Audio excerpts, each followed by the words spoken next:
Mhm. Ok, t'en profites quoi. Genre t'es une glandeuse quoi. Genre tu t'as décidé de rien foutre et tranquille de te faire payer par le système et par mes impôts. Super, c'est beau. Hello! Ça fait un petit moment qu'on s'est pas vu. Désolée pour ça, une vidéo viendra dans quelques jours, peut-être semaines, je ne sais pas, je viens de la filmer mais je ne sais pas encore quand est-ce que je vais la mettre en ligne et vous comprendrez pourquoi quand vous la verrez.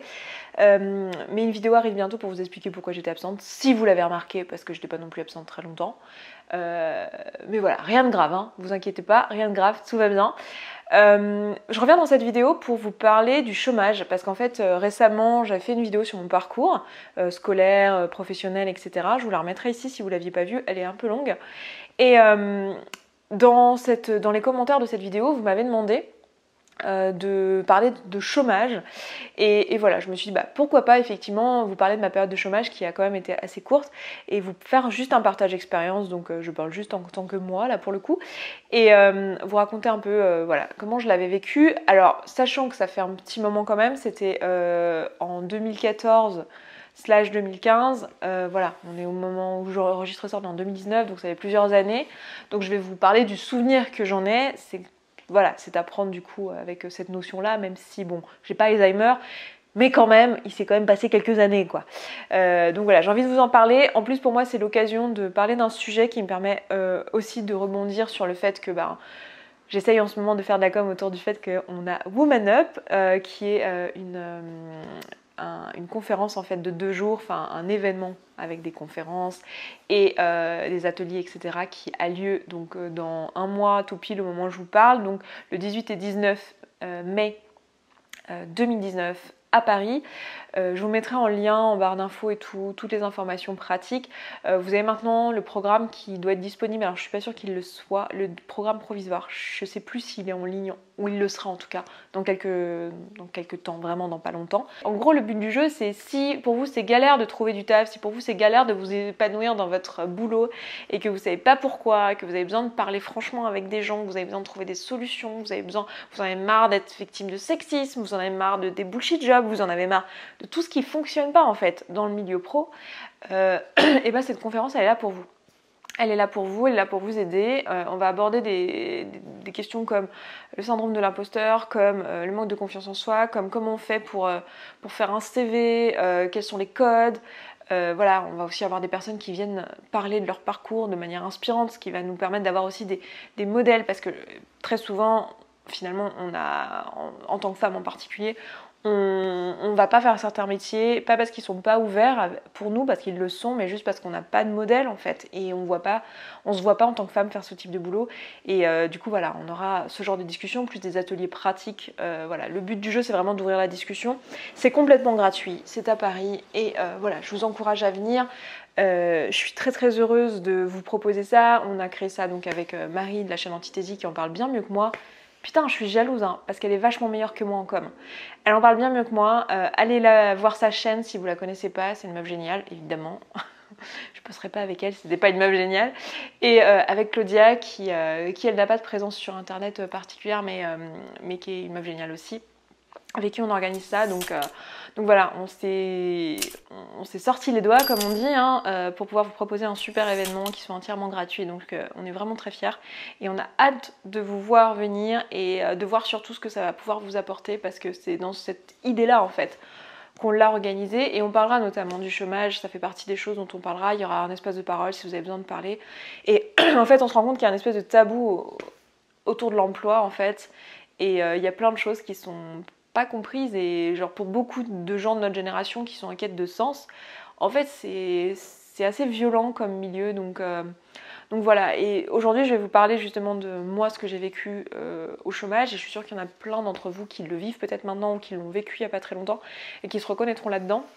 Mais en fait, pour moi, ce qui s'était passé, c'est que après ma thèse, donc j'ai fait ma thèse de 2011 à 2014, non, de 2012, enfin ça dure 3 ans, oui c'est ça, de 2011 à 2014. J'ai soutenu en septembre 2014, donc j'ai obtenu mon diplôme à ce moment-là.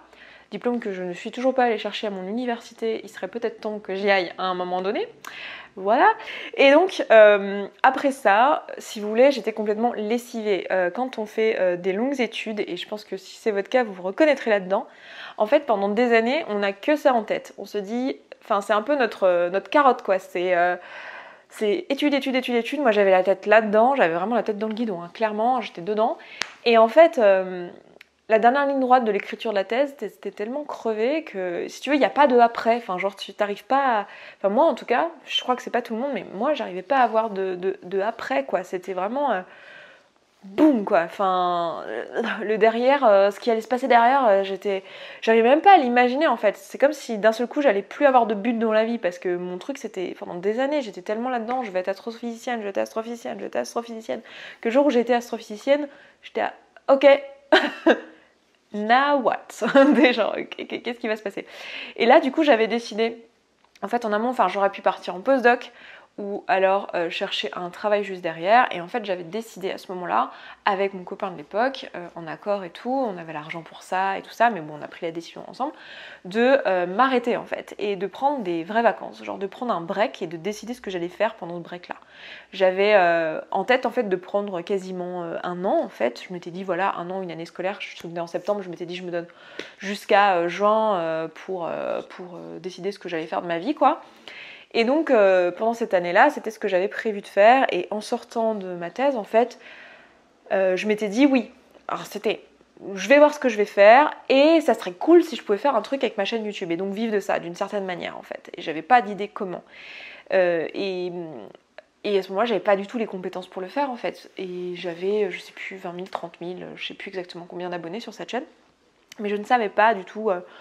comment faire ça, et je m'étais juste dit ouais, j'ai envie de le tenter. Enfin, je savais déjà, il y avait une part de moi qui savait déjà depuis longtemps en fait que j'étais plus faite pour être à mon compte que pour avoir un patron. C'était pas pour rien que je m'étais tournée vers la recherche aussi. C'est un milieu où quand même t'es hyper indépendante, t'es quand même hyper autonome et tout, et c'était un métier qui aurait pu me convenir pour toutes ces raisons-là. Et bref, du coup j'ai décidé de juste me mettre au chômage et de prendre un peu de temps de réflexion et des vacances. Et déjà, d'un point de vue... comment dire, d'un point de vue mental, émotionnel et tout, c'était problématique dans ma tête parce que j'avais vraiment l'impression d'être une sous-merde. J'avais vraiment l'impression de profiter du système. On me l'a jamais dit, c'est-à-dire qu'il n'y a jamais quelqu'un qui est venu me voir et qui m'a dit ouais, t'es une profiteuse du système. Mais quand même, j'avais 26 ans, 27, je sais plus quel âge j'avais en 2014, je suis 86. J'avais quoi en 2014 bah 28, voilà. J'avais 28 ans et j'ai vraiment eu cette sensation en fait de me dire que j'étais pas légitime à profiter de mon chômage, sachant que j'avais le droit à 2 ans de chômage, je crois, un truc comme ça, et que j'avais, comme en thèse, j'étais payée combien 1007, je crois, net, avec un monitorat qui s'appelle plus monitorat depuis, mais voilà, avec je donnais des cours à la fac en plus de ma thèse, pour pouvoir arrondir les fins de mois et payer un loyer en région parisienne, parce que c'est pas que les loyers sont chers, mais un peu quand même. Et du coup, j'avais, je sais plus, 70% de ça en chômage, donc de quoi vivre. Enfin, c'était pas oufissime, mais c'était assez pour vivre avec mon copain qui, lui, avait un salaire et qu'en plus, on avait déménagé à Nantes, donc voilà, la vie était moins chère, les loyers aussi, et du coup, c'était possible. Mais je me sentais comme une grosse merde et comme quelqu'un qui profitait, et j'avais l'impression de voir dans le regard des gens, de la famille, des amis et tout, genre ok, t'en profites quoi, genre t'es une glandeuse quoi, genre tu t'as décidé de rien foutre et tranquille de te faire payer par le système et par mes impôts, super, c'est beau. Tu vois. Donc j'avais vraiment, j'ai rapidement vu que j'allais pas le supporter très longtemps. Et aussi concrètement, en pratique, je suis un peu hyperactive et être chez moi toute la journée alors que mon copain allait au boulot, je me sentais vraiment comme une merde. Vraiment comme une merde, je voyais pas plus quoi faire en fait. Je passais mes journées à manger, hein. À l'époque j'avais pas encore compris le rapport émotionnel à la nourriture et tout. J'étais pas encore, ça n'était pas encore un truc pour moi, donc en fait j'ai pris pas mal de poids. J'en avais déjà pris avec ma thèse, mais en plus j'en ai repris après. Enfin bon, voilà, à ce moment-là j'étais au plus haut que j'ai jamais été. J'avais arrêté de me peser à 82 kilos, mais je pense que je suis allée à 85. Voilà, c'était pas ouf. Et en fait, ce que j'ai ressenti, moi, à ce moment-là, c'est vraiment une sorte de pression d'être actif, en fait. Comme si, voilà, fallait absolument trouver du boulot. Tout le monde me demandait tout le temps. Et alors, t'en es où ta recherche d'emploi? J'avais pas vraiment dit aux gens, non mais en fait, j'ai envie de vivre de ma chaîne YouTube aussi parce que je me voyais pas expliquer à mes beaux-parents ou à même ma mère, en fait, je veux vivre de vidéos sur internet. Voilà, j'ai pas vraiment envie de chercher du boulot. Puis là, j'aimerais juste me laisser le temps et j'aimerais juste dormir. Et je sais pas ce que je vais faire et j'en sais rien en fait et arrêtez de me poser la question et j'essayais de faire un CV et je me sentais comme une sous-merde en faisant mon CV, j'avais l'impression que je savais rien faire, j'étais ok mais je viens de faire une thèse, c'est super, c'est génial, bac plus 8 mais qu'est-ce que je fous avec ça quoi, genre qu'est-ce que je vais apporter à une entreprise, je me vois pas du tout aller dans une entreprise, j'ai l'impression de rien savoir faire, même si concrètement maintenant avec le recul je suis plus du tout d'accord avec ça parce qu'en fait en thèse t'apprends plein de compétences. Et en plus, moi, j'ai eu la chance de faire une thèse très portée sur le numérique, c'est-à-dire j'ai fait la simulation numérique, donc en fait, j'ai acquis des compétences de développement, j'ai acquis des compétences d'architecture de logiciel, j'ai acquis des compétences de data science, j'ai acquis des compétences de calcul de performance, enfin, j'avais des compétences que j'ai toujours, mais que j'utilise plus aujourd'hui, mais j'avais des compétences de ouf malade en fait. Mais c'est juste qu'à ce moment-là, j'étais incapable de le voir, c'est-à-dire que je me disais, non mais qu'est-ce que les gens ils vont se faire du fait que je sais faire des calculs sur les étoiles, mais on s'en fout, tu vois, genre un peu comme si... genre je me disais, ouais, l'astrophysique, de toute façon, les boîtes, elles s'en foutent.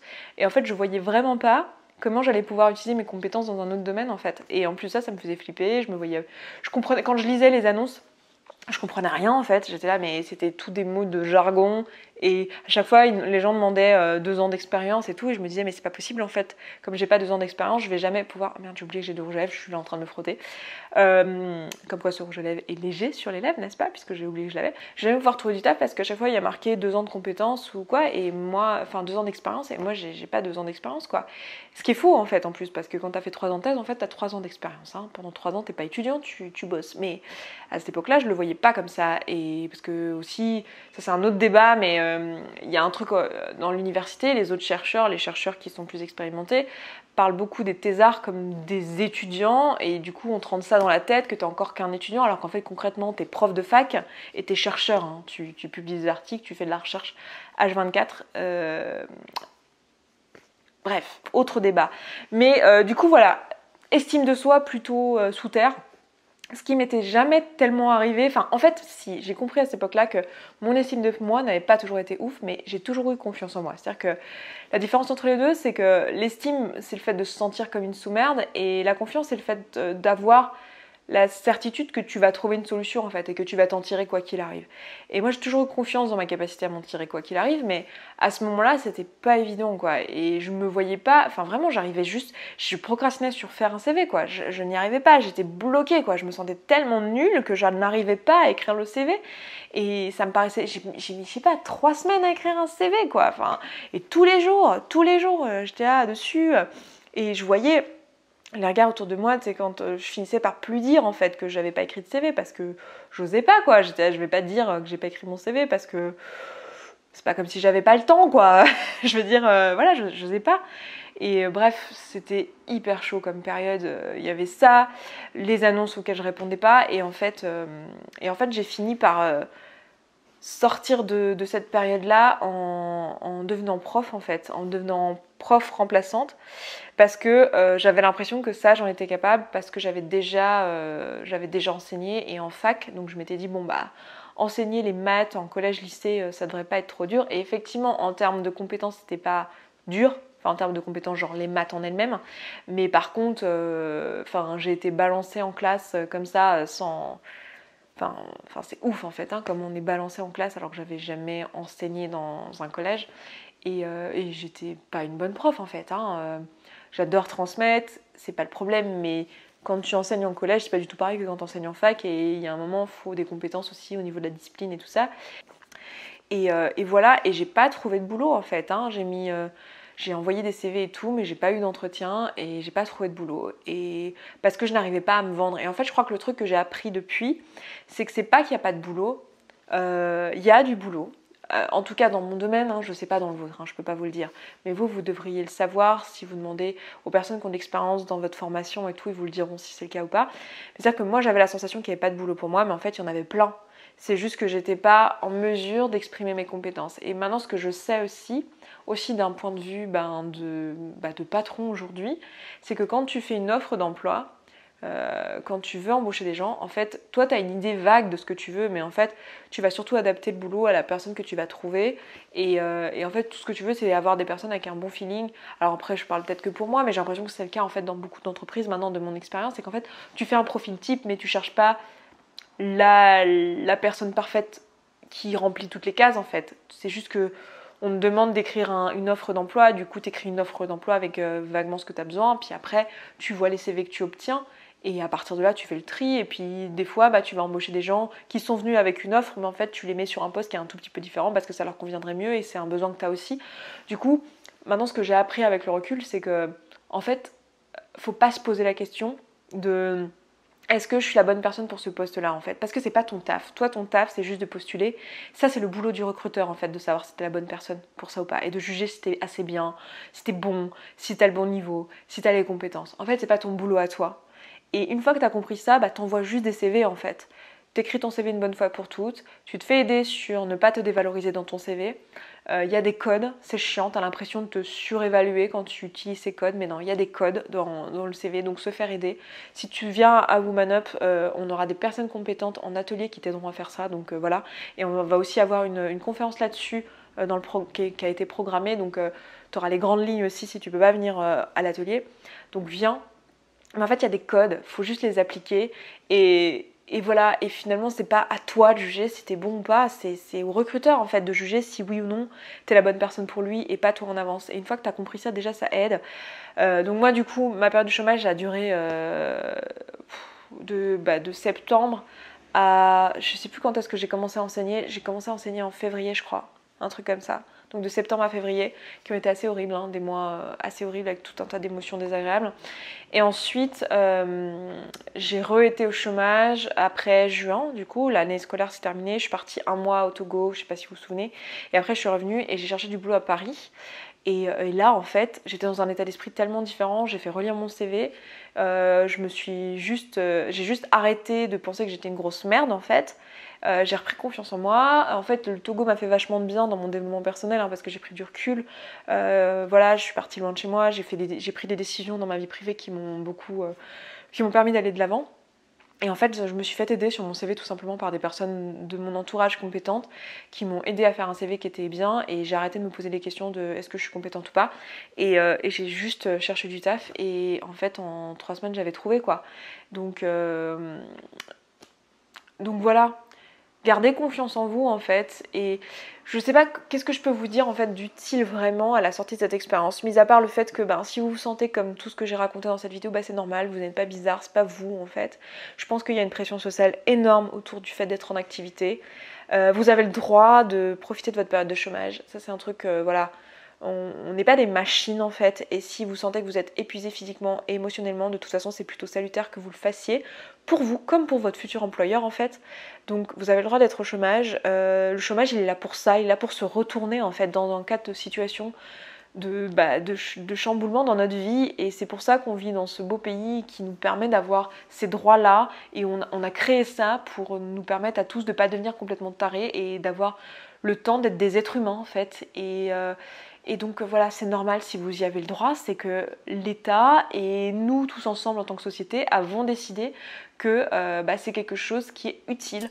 Donc si vous avez besoin de cette période-là pour vous retourner, pour faire des choix et pour être à la bonne place après dans la société, dans ce que vous voulez faire, prenez ce temps-là. Je sais que c'est facile à dire et en plus j'entends bien que moi-même j'ai pas réussi à le faire au moment où j'aurais dû le faire, mais c'est ce que j'ai appris avec le temps, donc c'est ce que j'ai envie de vous transmettre là. Vous avez le droit de prendre ce temps-là et voilà. Et comment se blinder du jugement de l'entourage, honnêtement, à ce moment-là, l'idée c'est d'être sûr de soi en fait et de savoir pourquoi on fait ça et de savoir qu'on ne fait pas ça parce qu'on est des glandus, on ne fait pas ça parce qu'on a la flemme de trouver du taf, on ne fait pas ça parce qu'on a envie de vacances gratuites, on fait ça parce qu'on en a besoin en fait, on a besoin de ce temps de réflexion. Donc à partir du moment où vous êtes au clair avec ça avec vous-même, vous savez que vous ne faites pas ça parce que vous êtes feignant, vous savez que vous faites ça parce que vous avez besoin de ce temps de réflexion, vous avez besoin de ce temps de repos, et repos pas forcément de dormir mais ce repos mental en fait. Et donc prenez ce temps-là, accordez-vous ce temps-là et voilà. Et ensuite, quand il s'agit de chercher du boulot, faites-le sans vous poser la question de est-ce que vous êtes bon ou pas, parce que c'est pas à vous d'en juger, c'est au recruteur en fait. C'est pas à vous d'en juger si vous êtes la bonne personne pour cette entreprise. C'est pas à ça que sert la fiche de recrutement. La fiche de recrutement, elle sert juste à dire ce boulot existe et si vous comprenez rien au jargon, c'est normal en fait. Vous n'êtes pas dans la boîte, vous n'êtes pas dans la tête du recruteur. Vous, votre boulot, c'est juste d'envoyer vos compétences et c'est au recruteur de décider qui recrute de toute façon. Donc voilà ce que je pourrais vous dire d'utile sur mon retour d'expérience. Et j'espère que ça le sera. Et puis je vous encourage fortement à venir à Woman Up si vous pouvez. Et si vous êtes créateur de contenu, si vous avez une chaîne YouTube, si vous avez un blog, si vous avez un Instagram, n'hésitez pas à faire de la com pour nous autour de l'événement. N'hésitez pas à vous-même partager une expérience dans votre vie professionnelle, le chômage, le burn-out, la quête de sens dans votre boulot, toutes ces thématiques en fait qui tournent autour de l'emploi. N'hésitez pas à partager votre expérience, à parler de Woman Up pour toutes les personnes que ça pourrait intéresser, puis à nous le dire, à le dire à Marie, à le dire à moi. On relaiera sur nos réseaux sociaux vos vidéos, vos articles de blog, etc. On ira voir ce que vous avez fait. Et voilà, le but du jeu, et c'est aussi la raison pour laquelle je fais cette chaîne en fait depuis le début. Et d'ailleurs pendant cette période-là, je ne sais pas si vous vous souvenez, c'était le moment où on avait fait avec Gaëlle cet agenda pour redonner des fonds à une asso qui aide à lutter contre l'excision. Et pour moi, ça a toujours été important que j'utilise cette visibilité que je me suis créée sur YouTube pour des sujets que je trouve importants. Et voilà, et c'est exactement ce que je fais aujourd'hui et aussi avec Woman Up. Et du coup, n'hésitez pas, vous, à faire de même avec... si ce sujet vous touche, bien sûr, mais n'hésitez pas à faire de même de votre côté. Et moi, ce sera avec plaisir que je relayerai votre contenu parce que mon but ici, c'est vraiment de faire parler de ces sujets-là, en fait. Et à mon échelle, faire en sorte qu'il y ait des choses qui bougent et qui changent. Et si ça veut juste dire au moins qu'on se comprenne les uns les autres et qu'on rencontre d'autres personnes qui vivent les mêmes choses que nous, c'est déjà beaucoup pour moi. Donc voilà, écoutez, je m'arrête là dans cette vidéo en espérant qu'elle vous ait été utile. Et puis écoutez, je vous dis à bientôt dans une prochaine vidéo. Ciao ciao.